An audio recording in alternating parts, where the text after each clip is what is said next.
આજે ભાભર તાલુકાના અમારા વડાણા ગામની અંદર આખું ગામ મળી અને દરેક સમાજના આગેવાનો અને યુવાનો બધા મળીને ગામે નિર્ણય લીધો છે. ગામની અંદર દારૂ સદંતર બંધ કરેલું છે. આમ તો અમારા ગામની અંદર તો દારૂ અત્યારે તો બંધ જ છે, પણ અમુક બહારથી વિસ્તારથી ભાભર કે આજુબાજુથી લોકો આવીને વેચે છે.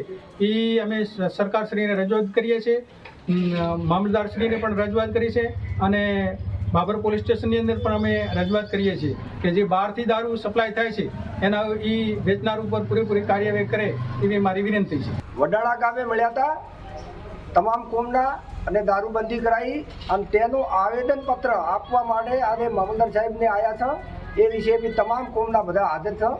અમારા પંચાયતના મેમ્બર છે, સરપંચશ્રી છે, માજી સરપંચો છે, ડેપ્યુટી સરપંચો છે અને તમામ કોમના છે કે અમારા ગામમાં દારૂબંધી કરી છે તેનો અમલ કરવા માટે અમને સરકારશ્રીનો સાથ મળે.